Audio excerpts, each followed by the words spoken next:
الفاتح لما أغلق والخاتم لما سبق ناصر الحق بالحق والهادي إلى صراطك المستقيم وعلى آله حق قدره ومقداره العظيم. سبحانك لا علم لنا إلا ما علمتنا إنك أنت العليم الحكيم.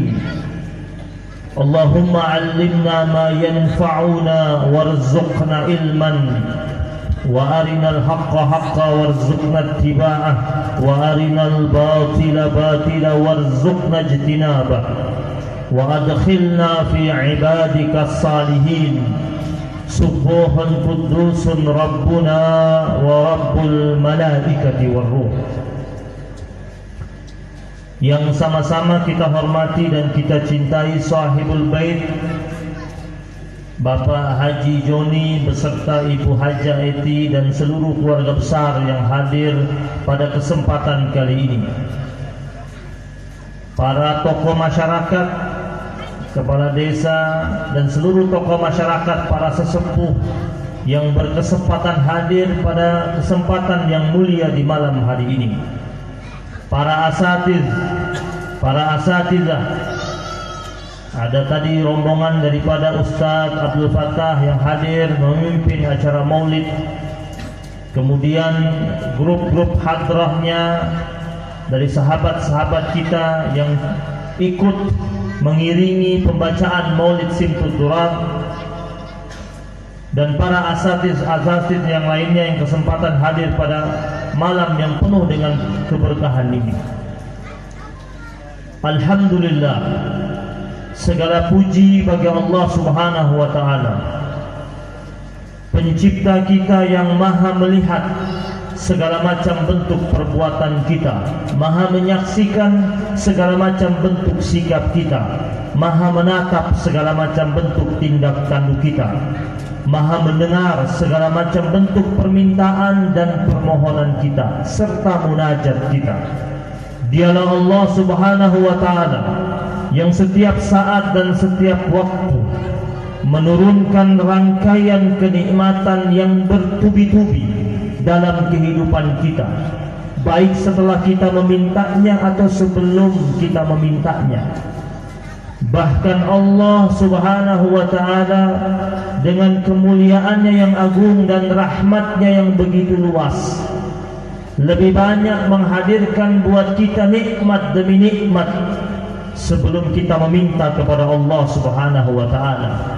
Dan untuk itu sudah sepantasnya lah kita menjadi hamba Allah yang tinggi syukurnya dan kuat imannya kepada Allah Subhanahu wa ta'ala.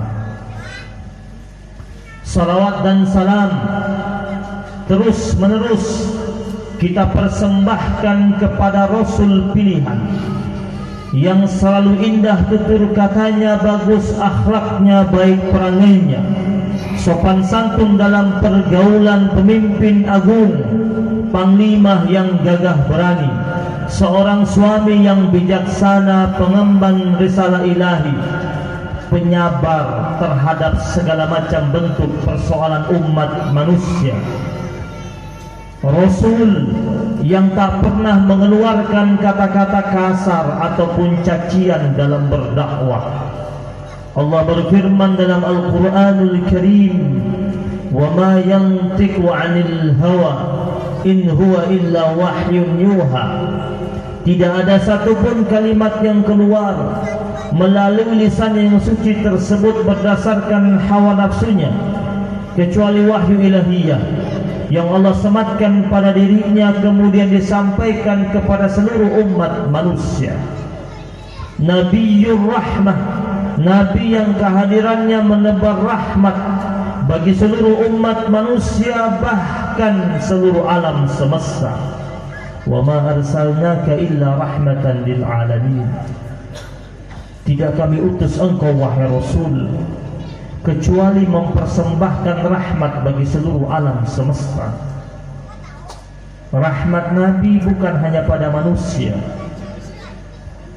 Rahmat Nabi bahkan menembus seluruh alam semesta. Bahkan dalam sebuah riwayat hadis Imam Bukhari, Rasul mengatakan, aku masih ingat batu yang pernah mengucapkan salam kepadaku sebelum aku diangkat menjadi Rasul, dan aku masih tahu di mana letaknya. Nabiyyut Taubah, Nabi yang mendidik umatnya bagaimana merintis jalan indah taubat kepada Allah Subhanahu wa ta'ala. Nabiyyul Huda, Nabi yang membawa hidayah, kemudian hidayah tersebut ditebarkan kepada seantero penjuru dunia, yaitu baginda Nabi besar Muhammad sallallahu alaihi wasallam, yang penuh cinta kepada umatnya, yang begitu mesra menanti umatnya di tepian telaga Al-Kautsar. Nabi mengatakan, aku menanti umatku di tepian telaga Al-Kautsar. Kata Rasul dalam sebuah riwayat hadis, inna likulli nabiyyin haudan. Sesungguhnya seluruh nabi-nabi mereka punya telaga, mulai dari Nabi Adam sampai Nabi Muhammad sallallahu alaihi wasallam. Dan telaganya Nabi Muhammad telaga yang paling luas, yang paling lebar, paling panjang. Sahabat Nabi pernah bertanya kepada Rasul, seperti apa telaga Al-Kautsar itu? Kata Nabi, min maqami hadza ila Amman, dari tempat aku berdiri sampai Amman, dari Mekah sampai Yordania, itu luas telaga Al-Kautsar. Telaga yang dipersembahkan buat umatnya Nabi Muhammad sallallahu alaihi wasallam. Sahabat Nabi tanya lagi, bagaimana warnanya? Kata Nabi, asyaddu bayadan minal laban wa ahla minal asal. Lebih putih daripada susu, lebih manis daripada madu rasanya. Nabi lalu ditanya, bagaimana dengan gelas-gelasnya? Kata Nabi, di sekitar telaga Al-Kautsar ada gelas-gelas yang indah dan cantik. Aniyatuhu adadun nujum, kata Nabi. Gelas-gelas yang indah, yang bagus itu tempat untuk orang ngambil air, dan untuk meminumnya jumlahnya seperti bilangan bintang di langit. Man syariba minha lam yazma. Siapa yang diizinkan dan diperkenankan minum dari telaga Al-Kautsar, kata Rasul, dia tidak akan pernah merasakan kehausan selama-lamanya. Hari di mana manusia sedang berada di padang mahsyar, hari di mana seluruh orang bertanggung jawab terhadap perbuatannya masing-masing, hari di mana orang berpeluh dengan keringat, merasa kepanasan yang amat sangat, kehausan yang tak tertandingi. Umat Nabi Muhammad yang disambut oleh Nabi dan dipersilahkan untuk minum dari telaga Kautsar, satu kali tegukan hilang hausnya selama-lamanya. Kita berharap semoga Allah Subhanahu wa taala pertemukan kita dengan Rasulullah sallallahu alaihi wasallam dan digabungkan sama-sama berkumpul di telaga Al-Kautsar. Jamaah yang dimuliakan Allah Subhanahu wa taala, dalam sebuah riwayat seorang sahabat Nabi yang bernama Ubay bin Ka'ab datang menjumpai Rasulullah sallallahu alaihi wasallam, dan dia berkata kepada Rasul, "Wahai Rasul, aku mempergunakan waktuku sepanjang hari sepertiganya untuk membaca salawat. Bagaimana pendapatmu wahai Rasul?" Lalu kata Rasulullah sallallahu alaihi wasallam, "Ma syi'ta, fa in zidta fa huwa khairul lak." Kata Nabi, terserah engkau, tetapi jika engkau lebihkan lagi, maka itu jauh lebih baik buatmu. Lalu Ubay bin Ka'ab mengatakan lagi, "Ya Rasulullah, kalau begitu setengah dari hari saya pakai untuk bersalawat." Lalu kata Nabi, "Ma syi'ta, fa in zidta fa huwa khairul lak." Suka-suka kau, tetapi jika kau tambah, kau lebihkan, maka itu jauh lebih baik buatmu. Ubay bin Ka'ab mengatakan lagi, bagaimana kalau seandainya 2/3 hari saya diisi dengan salawat? Nabi mengatakan, "Ma syi'ta, fa in zidta fa huwa khairul lak." Suka-suka engkau, tetapi jika engkau lebihkan, itu jauh lebih baik buatmu.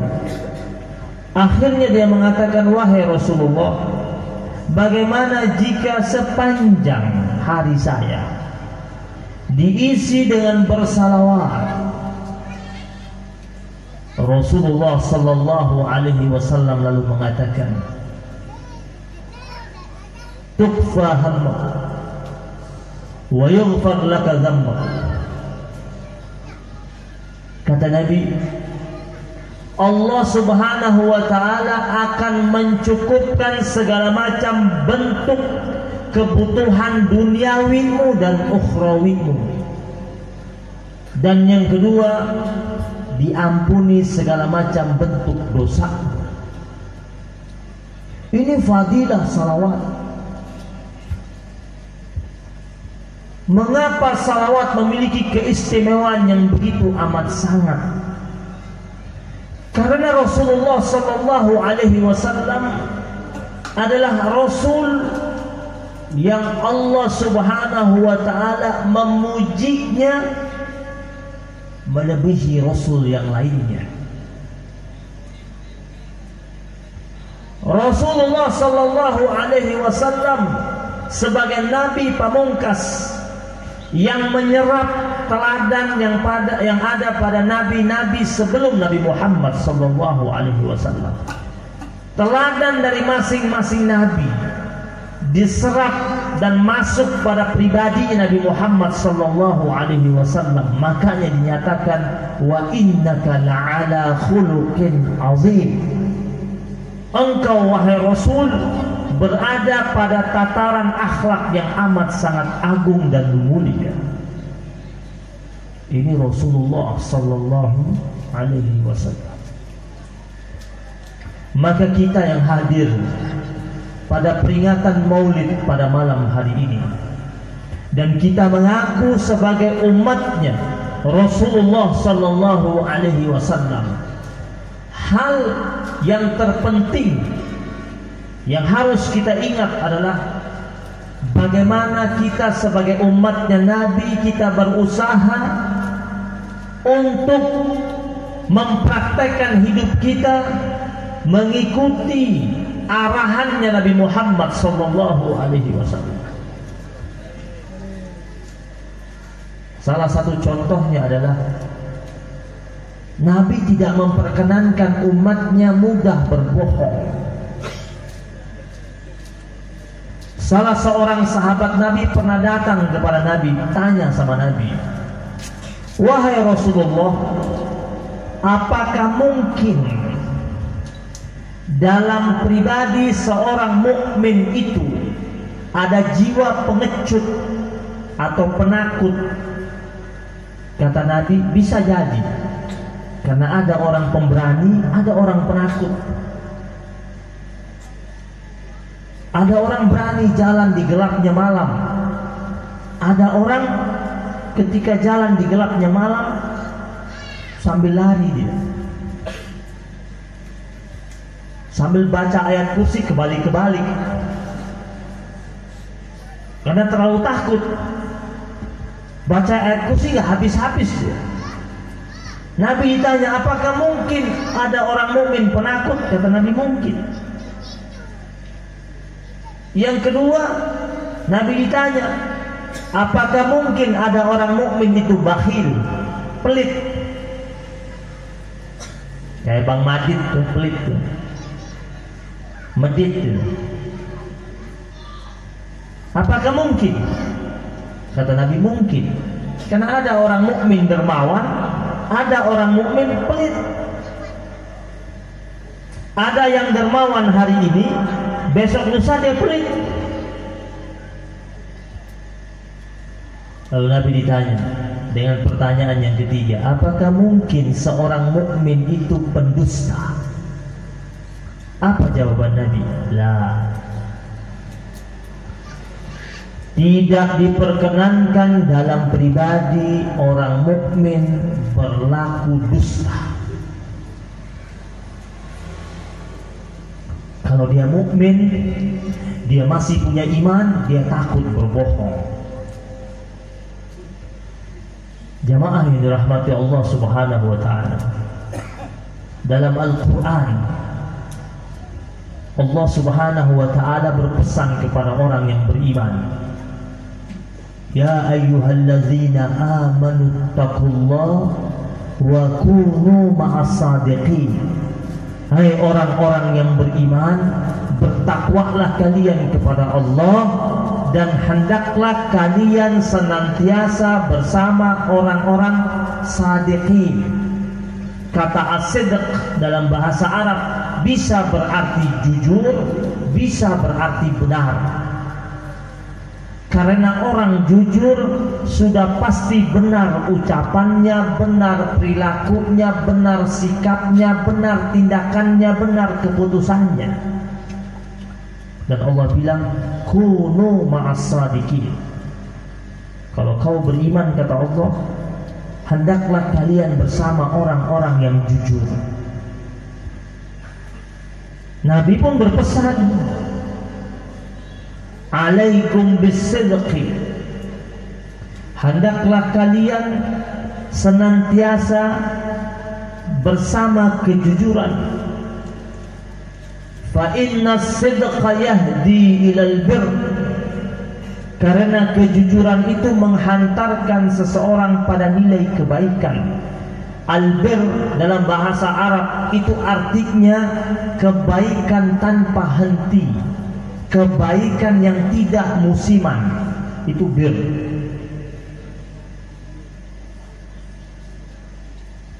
Ada istilah birrul walidain.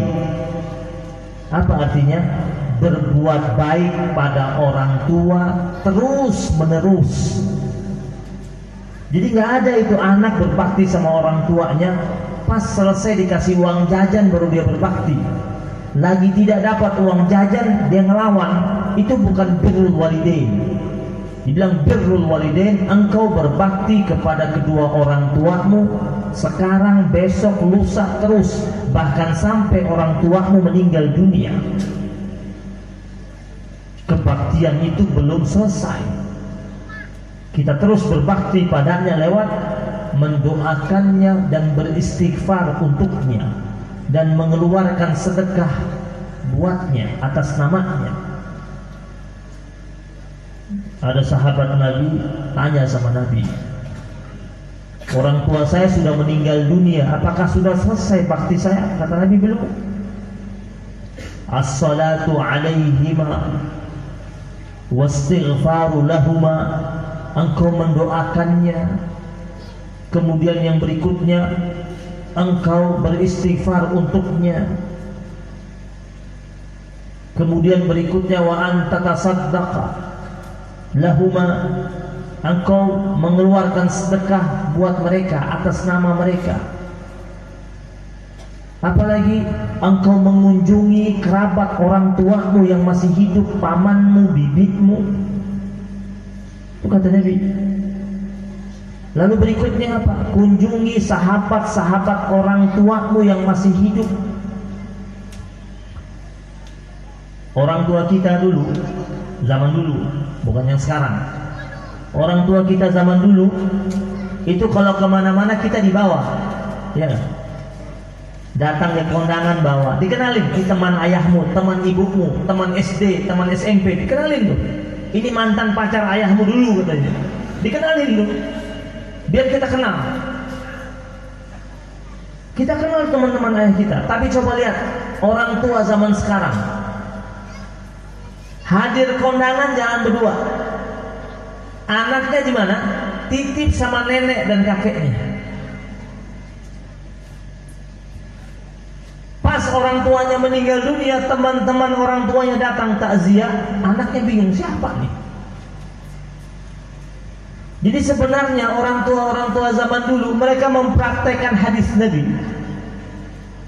Walaupun mereka tidak sebut hadisnya, anaknya dikenalkan sama teman-temannya, sehingga kalau dia meninggal dunia, anaknya masih cari teman-teman ayahnya yang masih hidup. Tetap dia kunjungi, tetap dia tegur sapa. Karena itu memang pesan Rasulullah Sallallahu Alaihi Wasallam. Kita kembali kepada hadis Nabi tadi. Kata Nabi, kebaikan, kejujuran itu menghantarkan kepada kebaikan. Dan kebaikan, fa innal birra yahdi ilal jannah. Kebaikan itu menghantarkan kepada surga. Yang berikutnya kata Nabi, wa iyyakum anil kadzib. Hendaklah kalian jauhi dusta. Jauhi. Nabi mengatakan jauhi. Berarti apa? Dekat-dekat aja nggak boleh. Apalagi sampai melakukan, karena bohong ini bisa ngejangkit.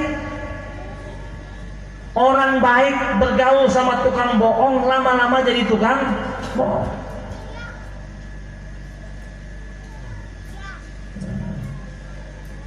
Yahdi ilal fujur.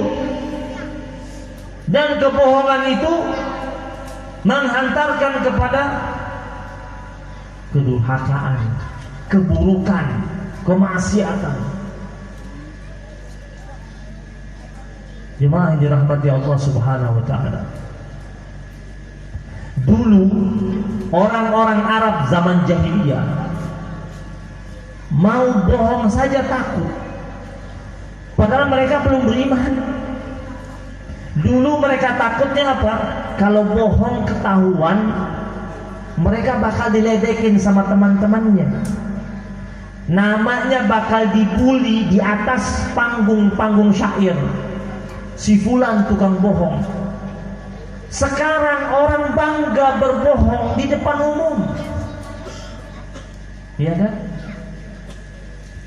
Bahkan ada acara khusus tentang bohong. Ayo, yang suka nonton YouTube, program acara ngeprank. Apa artinya ngeprank itu? Ayo, dikerenin, itu dikeren-kerenin aja bahasanya. Artinya apa sih? Bohong.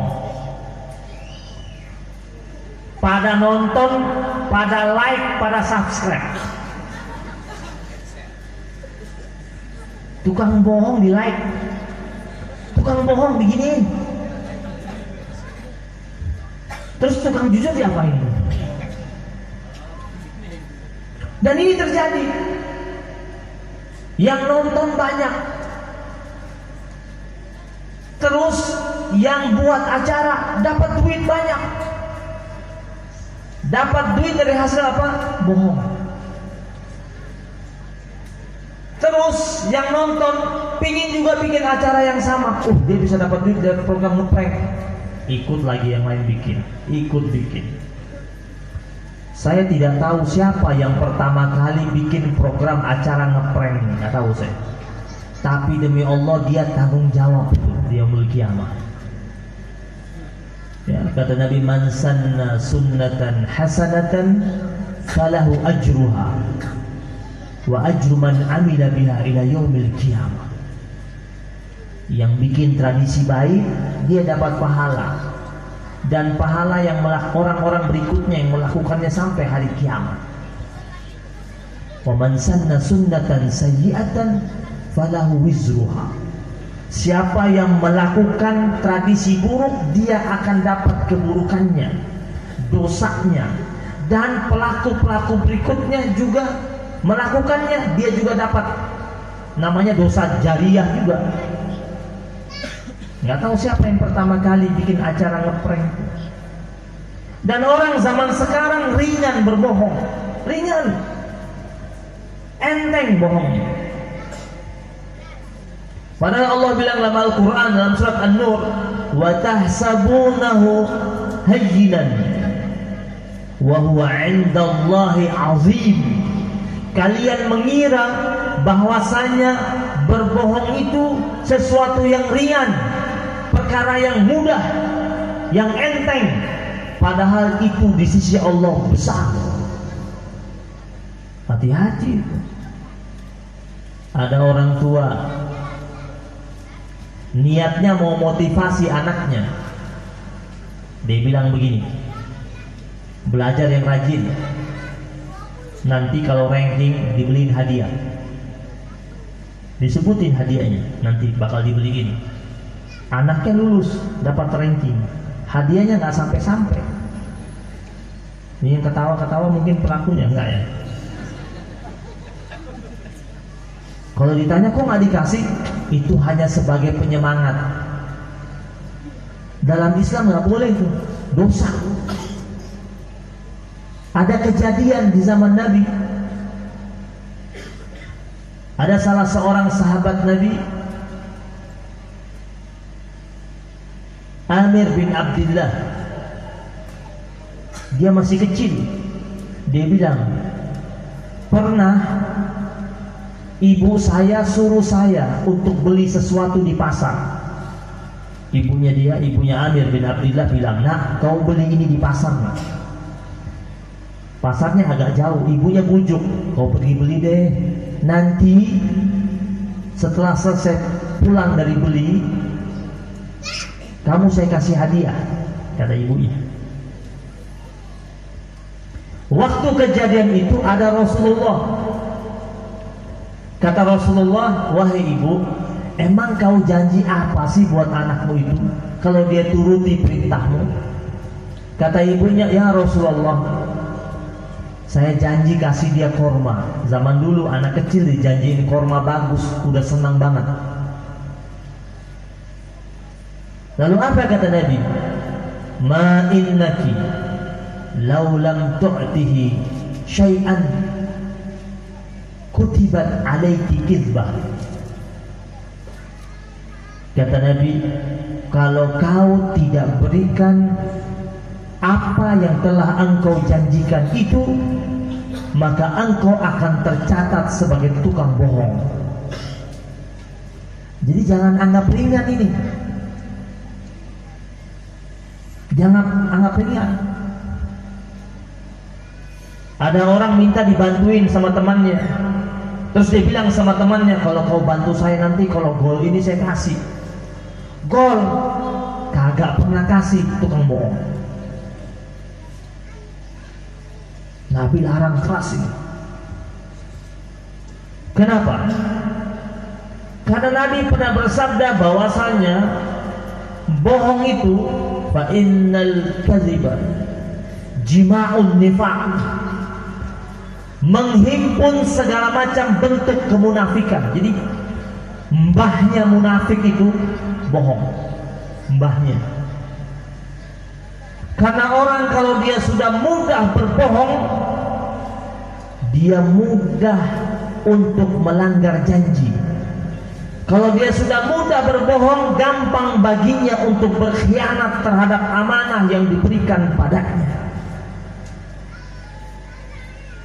Maka Rasulullah sallallahu alaihi wasallam dikenal sebagai pribadi yang siddiq.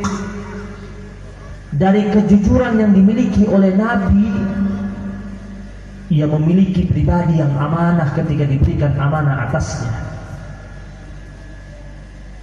Ini penting ini. Ada lagi di masyarakat kita, ada program acara di mana satu orang ngomong di depan audiens, di depan masyarakat yang banyak. Dia ngomong sambil ngelucu, tapi isi lucuannya itu semua karangan, dan orang tertawa, dan penonton tidak tahu dia sedang bohong tapi tertawa. Tahu kan acaranya? Ada perlombaan itu acaranya, stand up comedy. Isinya apa itu? Bohong aja. Sedangkan Nabi Muhammad sallallahu alaihi wasallam, Rasul kita, mengutuk acara seperti itu. Wailun lilladzi yuhadditsu fayakdziba liyudhika bihil qauma. Wailun lahu tsumma wailun lahu. Kata Nabi, celakalah bagi seseorang yang berdiri ngobrol di tengah-tengah suatu kaum, lalu dia berbohong semata-mata untuk membuat kondisi itu lucu. Kata Nabi, celakalah orang itu, maka celakalah orang itu. 3 kali Nabi sebut. 1 kali di awal hadis, 2 kali di akhir hadis. Nah, kita asik nonton acara itu. Bahkan ada perlombaan. Acaranya itu ada perlombaan, ada jurinya. Berarti jurinya tukang bohong kan? Karena jurinya nilai. Nggak boleh dong. Kan ceritanya suka dikarang-karang itu untuk membuat lucu. Terus dia menang, dapat hadiah, beli rumah dari hasil apa? Beli mobil, punya duit banyak dari acara apa? Sangat berbahaya sekali. Nabi Muhammad sallallahu alaihi wasallam sampai digandrungi oleh Raja Heraklius. Gara-gara apa? Kejujurannya. Jadi pernah rombongannya Abu Sufyan dari Mekah pergi berniaga sampai ke wilayahnya Raja Heraklius. Abu Sufyan belum masuk Islam waktu itu. Lalu Raja Heraklius panggil rombongan yang datang dari Mekah itu, diundang makan siang. Dia tanya, siapa di antara kalian yang memiliki hubungan kekerabatan dengan Muhammad sallallahu alaihi wasallam? Lalu semuanya menunjuk ke arah Abu Sufyan. Terus dia panggil, kata raja, suruh datang kemari.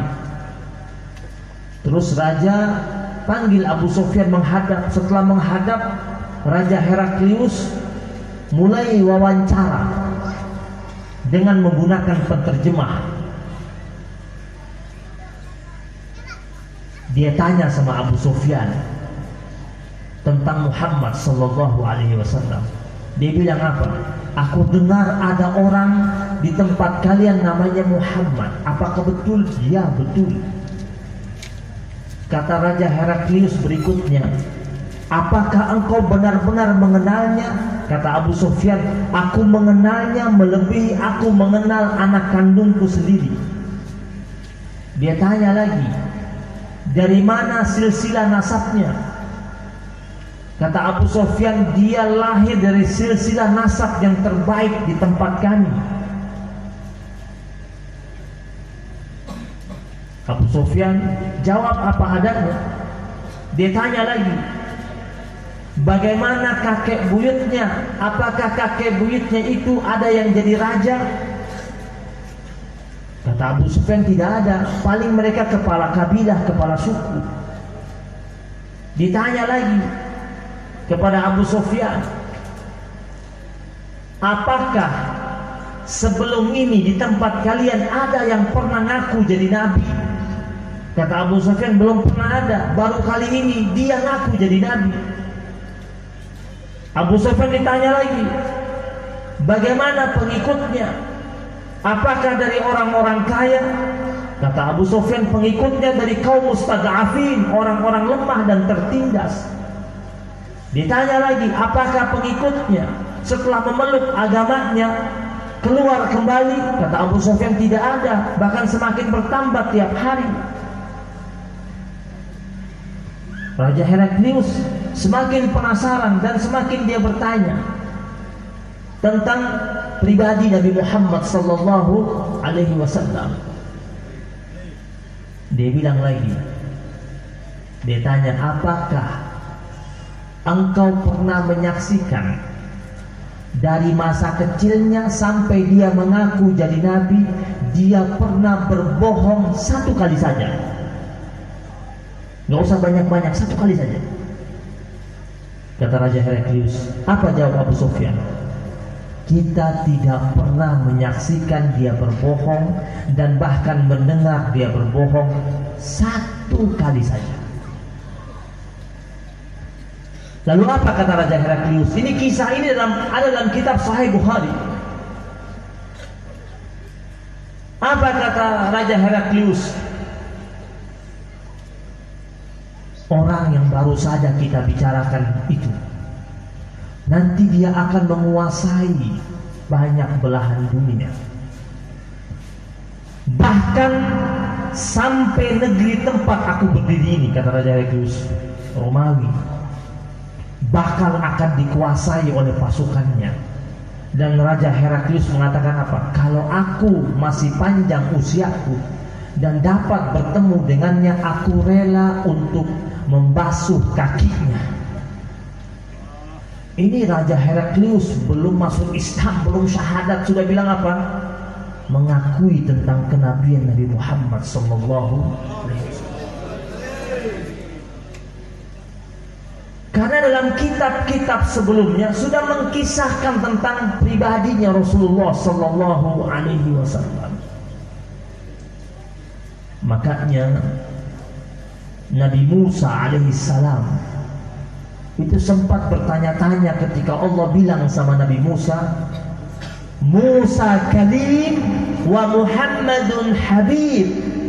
Allah bilang sama Nabi Musa, Nabi Musa, engkau itu kalimullah, Nabi dan Rasul yang diajak untuk bercakap-cakap dengan Allah.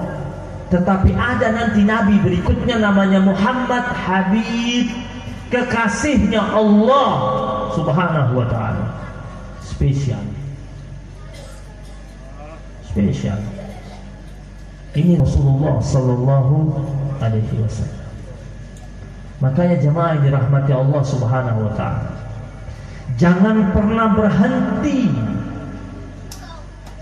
membaca salawat dan jangan pernah berhenti menyanjung Rasulullah sallallahu alaihi wasallam. Karena Allah Subhanahu wa ta'ala menyanjung Nabi. Lalu apa alasan kita tidak menyanjung Nabi? Allah mengatakan, wa innaka la'ala khuluqin azim. Allah mengatakan Nabi sebagai uswatun hasanah, suri tauladan yang terbaik. Allah mengatakan dia sebagai rahmatan lil alamin. Itu kan redaksi sanjungan buat Nabi Muhammad sallallahu alaihi wasallam. Kita ini umatnya. Allah menyatakan dalam Al-Quran, wa rafa'na laka dzikrak, kami tinggikan sebutan namamu wahai Rasul. Allah bilang lagi, wala sawfa yu'tika rabbuka fatarda. Allah akan berikan segalanya kepada apa saja, segalanya kepada engkau wahai Rasul, sampai engkau katakan engkau ridha, engkau senang. Itu kan pujian Allah kepada Rasulullah sallallahu alaihi wasallam. Kita umatnya, dan kita bilang cinta, buktikan cinta itu. Para ulama-ulama zaman dahulu sudah menulis banyak syair-syair cinta mereka terhadap Rasulullah sallallahu alaihi wasallam. Ada Hasan bin Thabit, sahabat Nabi, memuji Nabi dengan pujian yang begitu indah, dan tak ada seorang pun sahabat Nabi melarangnya. Umar bin Khattab radhiyallahu taala anhu terpukul ketika mendengar Rasul meninggal dunia, dan ditenangkan oleh Abu Bakar As-Siddiq radhiyallahu taala anhu. Lalu Umar bin Khattab datang mengunjungi jenazah Nabi, berdiri di hadapan jenazah Nabi sambil meneteskan air mata. Dia menyebut berbagai macam pujian buat sang Rasul. Salah satunya dia katakan, wahai Rasulullah, bi abi anta wa ummi ya Rasulullah, demi ayahku dan ibuku wahai Rasulullah, jika ada nabi yang Allah berikan kendaraan yang begitu cepat,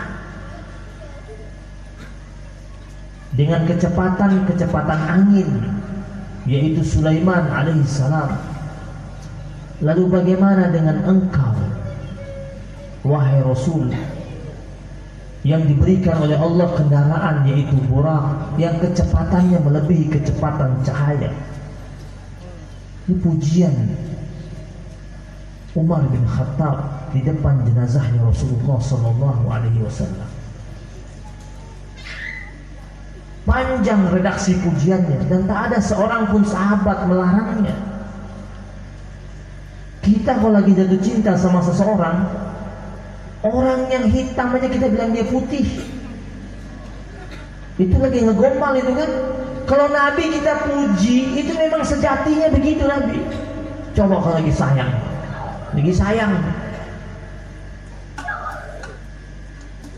orangnya dandannya ngaco aja kita bilang, oh cantik banget, padahal dandannya udah warna-warni mukanya.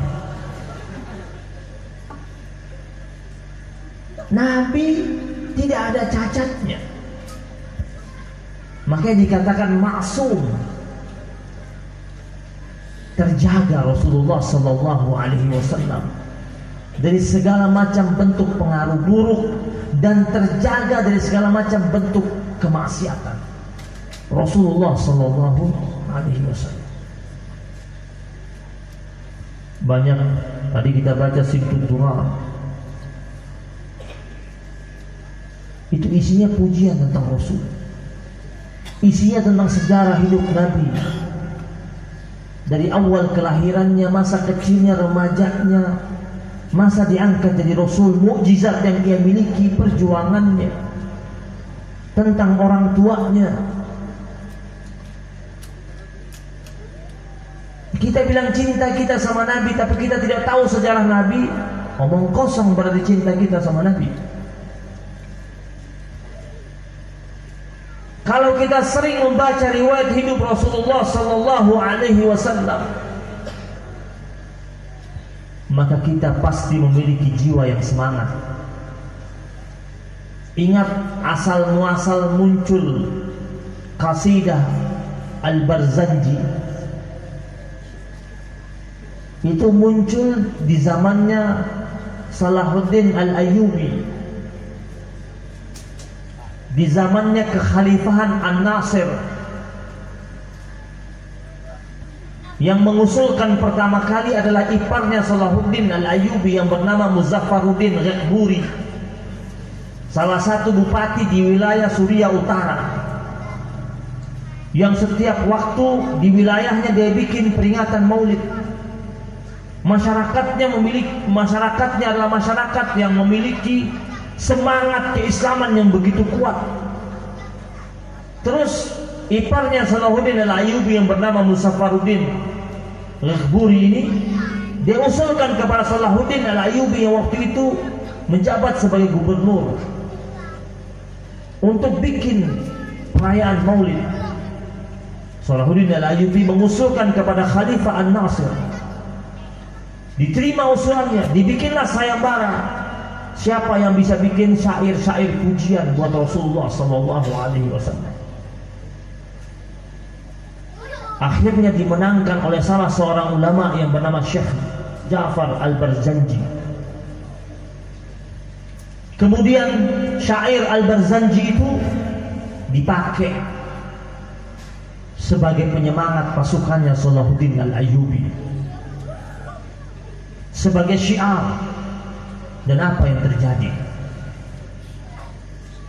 Yerusalem dan Al-Aqsa, sekian tahun kaum muslimin tak mampu merebutnya.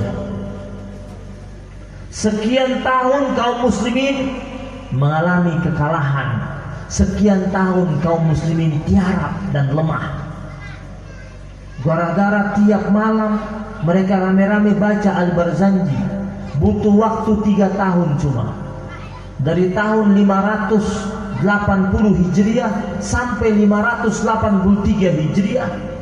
Tahun 583 Hijriah kaum muslimin berhasil merebut Al-Aqsa dan Yerusalem berkat Al-Barzanji. Negeri kalau ingin makmur, kaum musliminnya hiasi negerinya dengan membaca salawat ala Nabi, dengan membaca riwayat hidup Rasulullah sallallahu alaihi wasallam. Sering kita membaca riwayat hidupnya, maka kita mengenal Rasul kita. Antum lagi nonton sinetron, kalau nontonnya sudah sampai 50 episode, pasti hafal nama pemainnya. Hafal nggak? Nggak mungkin nggak hafal. Sampai nomor sepatu pemain sinetron hafal. Kenapa? Sering nonton. Nah sekarang kalau seumpamanya bacaan maulid itu, antum sering hadir, duduk aja, dengar rombongannya Ustadz Abdul Fattah dan para asatidz yang lainnya yang baca, antum sering dengar, lama-lama hafal, lama-lama jadi ingat perjalanan hidup Rasulullah sallallahu alaihi wasallam. Kenal. Dan kalau sudah kenal pasti cinta. Mau cinta gimana kalau nggak kenal? Jangan gombal deh. Jangan bilang cinta kalau tidak kenal.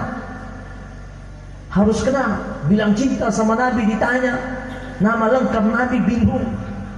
Tanya ibunya Nabi siapa, bingung. Katanya cinta. Tanya sahabat-sahabat besar Nabi yang bersama Rasulullah sallallahu alaihi wasallam siapa saja, bingung. Kakeknya Nabi siapa? Namanya kakek Nabi sama paman Nabi kebalik. Coba kalau cinta, enteng jawab semuanya. Kalau benar-benar cinta sama Rasulullah sallallahu alaihi wasallam, datang ketika umrah, masuk Madinah, baru injak pelataran Masjid Nabawi udah nangis dia. Kenapa? Ada connecting dia, connecting hatinya dengan Rasulullah sallallahu alaihi wasallam. Saya punya jamaah, ada bapak-bapak,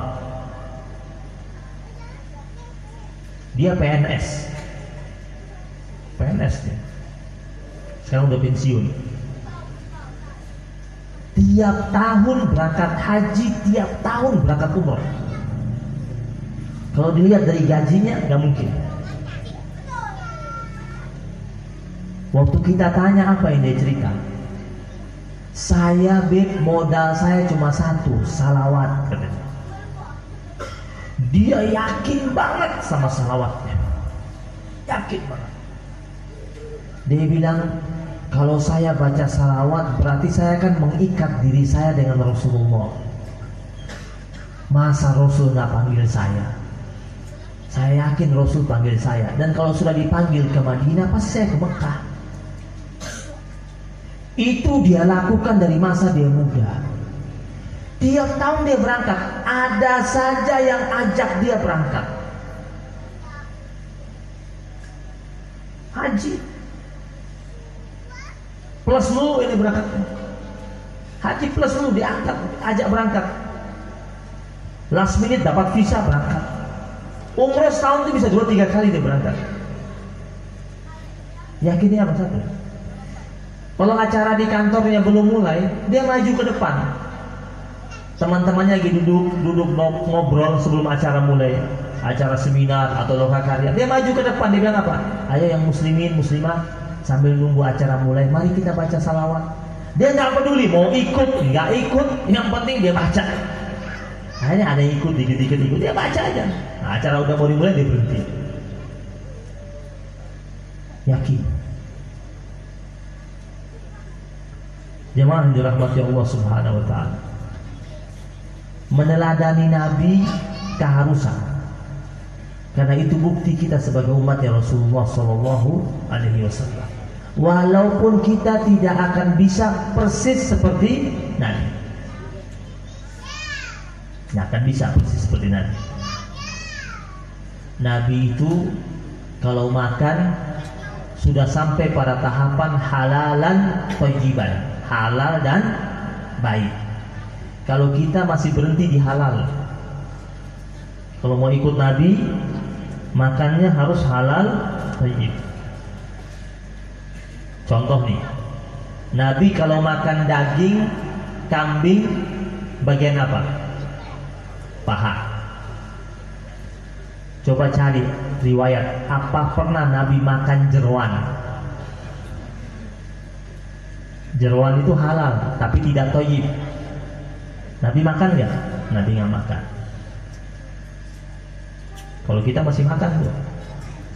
Nah, kalau benar-benar mau ikut Nabi, kenapa tidak thayyib? Ternyata memang benar tidak thayyib. Makanya kata Imam Syafi'i, ditanya Imam Syafi'i rahimahullah, apa itu makanan yang thayyib? Kata beliau, kullu ma akal Rasul. Semua yang dimakan oleh Nabi pasti thayyib. Makanya dalam Al-Quran itu Allah bilang sama para Rasul, wahai para Rasul-Rasul, makanlah kalian dari yang baik-baik, wa'malu salihah. Kemudian setelah itu lakukanlah amal saleh. Di para nabi itu Allah katakan amal saleh kalian itu bisa berdiri dengan tegak kalau kalian makan yang baik-baik. Mau bangun sholat malam jam 2 dari pagi, sarapan paginya rawon, makan siangnya soto babat, makan malamnya tongseng, sebelum tidur martabak telur, ya, telurnya 5 biji, minumnya kopi, terus tidur. Mau bangun jam 2, kebangun nggak kira-kira? Kebangun sih, tapi nggak jadi mau sholat. Apa? Asam uratnya kambuh. Ini makannya ya thayyib. Kalau makan yang thayyib sehat. Mau ibadah juga ringan. Kan Allah bilang dalam Al-Quran, karakter hamba Allah yang beriman itu perutnya jauh dari tempat tidurnya, lambungnya jauh dari tempat tidurnya. Berarti apa? Perutnya nggak kekenyangan. Kalau udah kekenyangan, celaka itu. Jadi mencoba. Ini setiap masuk bulan Maulid pikir, ini bulan Maulid sekarang apa yang belum saya lakuin? Sunnah Nabi apa yang harus saya tingkatkan? Coba ya.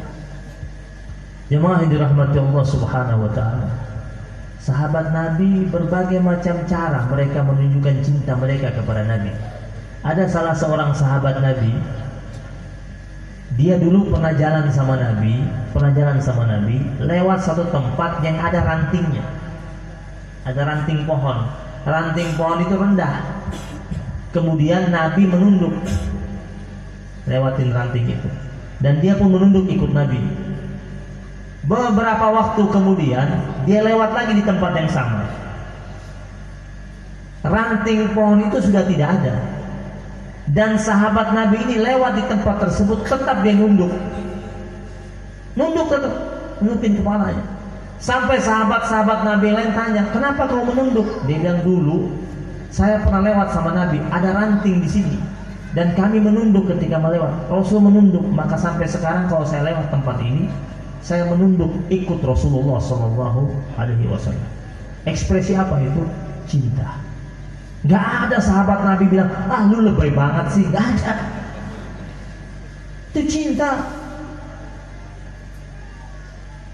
Yang anak-anak muda ini kalau lagi jatuh cinta, kan temannya ketika lihat bilang apa? Lebay kan?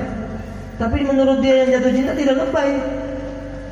Kata ulama salafus shalihin, tidak ada batasan dalam ungkapan cinta. Nggak ada batasan, karena itu ekspresi. Punya kekasih, muka kekasihnya biasa aja, tapi dia bilang cantik banget. Kata temannya, wah, dia harus pakai kacamata itu, tapi dia suka. Nah sekarang Nabi Muhammad yang benar-benar sempurna dan sangat sempurna, dan itu Rasul kita. Makanya tunjukkan cinta itu mulai dari sekarang dan terus. Jamaah yang dirahmati Allah Subhanahu wa ta'ala. Satu lagi, Syekh Yusuf An-Nabhani, seorang qadi. Dia menyidang seseorang yang melakukan pembunuhan. Dipanggil, disidang. Syekh Yusuf An-Nabhani bilang, apa yang kau lakukan sama terdakwa ini? Saya membunuh. Kenapa kau membunuh? Karena dia menghina. Orang tuamu yang dihina? Bukan. Ditanya lagi, apakah adikmu? Bukan. Saudaramu? Bukan. Dirimu yang dihina? Bukan. Lalu siapa sampai kau tega bunuh orang itu? Dia katakan, terdakwa ini bilang, karena yang dia hina adalah Rasulullah.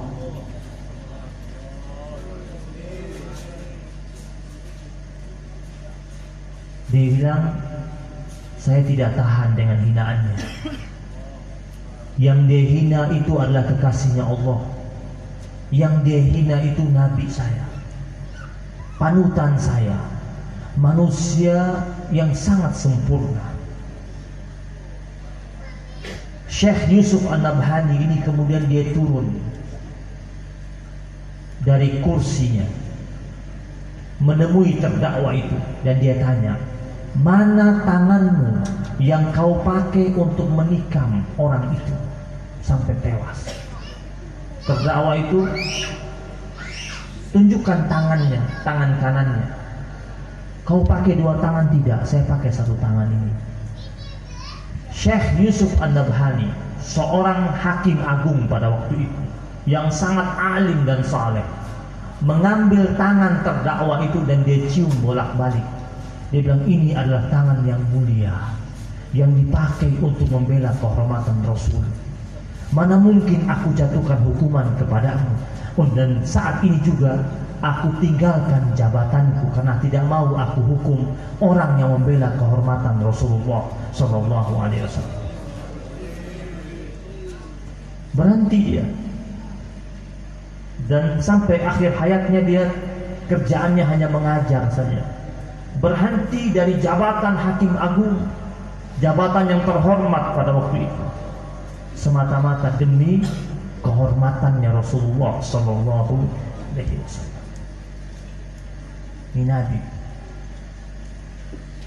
Nabi itu Allah kasih banyak kelebihan, tapi Nabi tidak menggunakan kelebihannya itu untuk mempermalukan orang. Enggak. Ini ada kejadian Abu Sufyan bin Harb. Abu Sufyan masuk Islam pada saat Fathul Mekkah. Ini Abu Sufyan cerita lagi. Jadi waktu pertama kali dia masuk Islam itu ketika Fathul Mekkah, itu terdesak dia. Karena Nabi datang dari Madinah dengan rombongan pasukannya 10.000. Jadi banyak orang masuk Islam mau tidak mau waktu itu di Mekkah, termasuk Abu Sufyan. Kata Abu Sufyan, awal-awalnya aku masih ada keinginan untuk memberontak. Jadi Abu Sufyan berdiri menghadap ke arah Ka'bah. Terus dia kepalanya putar nih, dia putar otaknya untuk ngatur strategi. Gimana kalau saya kumpulkan lagi kepala-kepala suku Quraisy untuk melakukan perlawanan perlahan-lahan. Dia lagi merenung nih, belum diomongin. Kata Abu Sufyan, tiba-tiba aku merasa pundakku ada yang nyentuh dari belakang, ditepok, tak. Dan dia balik badannya, lihat siapa? Rasulullah. Dan Rasul tersenyum dan bilang apa? Wahai Abu Sufyan, jangan kau hinakan dirimu dengan berpikiran apa yang ada di kepalamu. Ketahuan. Katanya, jangan kau hinakan dirimu dengan berpikir dengan apa yang ada di kepalamu. Malu Abu Sufyan. Tapi Nabi tidak serta-merta panggil orang lain bilang, kau lihat nih, kalian lihat nih, dia ada punya rencana begini. Enggak. Negur langsung. Setelah itu kata Abu Sufyan, berlalulah Nabi Muhammad SAW.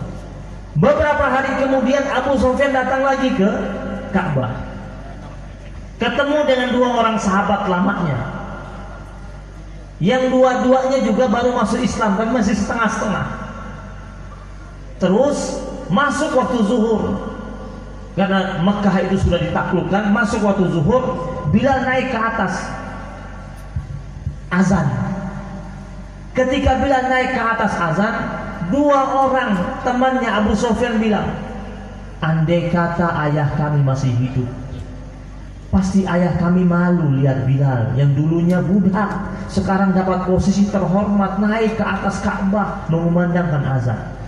Teman Abu Sufyan yang satu lagi mengatakan, iya, kalau ayah saya masih hidup juga begitu.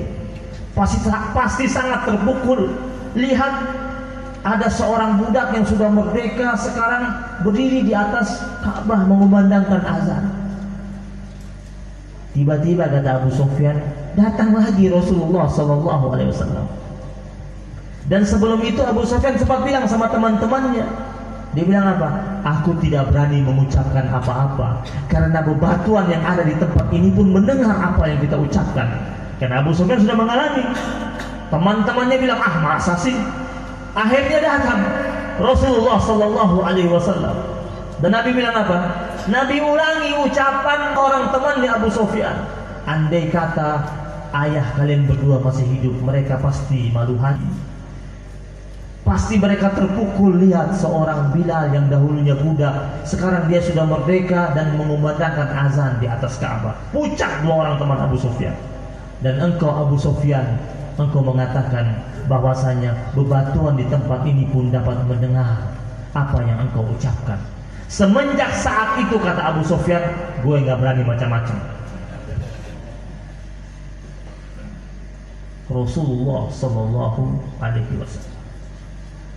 Jemaah yang dimuliakan Allah Subhanahu Wa Taala, mudah-mudahan Allah hadirkan kebaikan buat kita. Kita berharap majlis yang mulia ini mendapatkan limpahan rahmat dan keberkahan buat kita semua. Kita doakan buat Sahibul Bait yang menyelenggarakan acara ini, Bapak Haji Joni beserta Ibu Haja Eti dan seluruh keluarganya. Allah limpahkan keberkahan, Allah berikan kebaikan, Allah kabulkan segala macam bentuk hajatnya. Yang hadir pada kesempatan yang mulia pada saat ini, yang mengikuti acara maulid, siapapun mereka, yang sakit Allah angkat penyakitnya, yang punya hajat Allah kabulkan hajatnya, yang punya permintaan Allah kabulkan permintaannya, yang sedang sekolah Allah lancarkan studinya dan sekolahnya, yang punya hutang Allah lunasi hutangnya, yang belum memiliki jodoh Allah percepat jodohnya. Paling kenceng nih. Ini yang masih santri jangan dulu. Nanti masih santri nanti dulu. Masih lama. Umur berapa nih? Umur berapa nih? Umur berapa? Hah? 14. Dulu kata kiai saya bilang, Kiai almarhum Kiai Haji Muhammad Ma'sum Yusuf, dia bilang sama santrinya yang baru umur 12-13, ente punya jodoh belum lahir. Iya. Ente punya umur 12 tahun, ente punya jodoh belum lahir. Laki-laki itu bagusnya jaraknya tuh 10 tahun. Belum lahir. Makanya jangan genit-genit dulu ente. Hafalin Quran dulu, baik-baik hafalin Quran. Kita mau dengar yang udah umur 25 bilang amin, tahu-tahu yang paling kencang paling depan. Tapi ala kulli hal ya, yang penting dia punya harapan agar Allah kabulkan doanya dan hajatnya. ربنا تقبل منا إنك أنت السميع العليم وتب علينا يا مولانا إنك أنت التواب الرحيم. اللهم بحق الفاتحة وبسر الفاتحة وبموجز الفاتحة وبكرامة الفاتحة وببركات الفاتحة وبحق من أنزلت عليه سورة الفاتحة يا فارج الهم ويا كاشف الغم يا من لعبده يغفر ويرحم.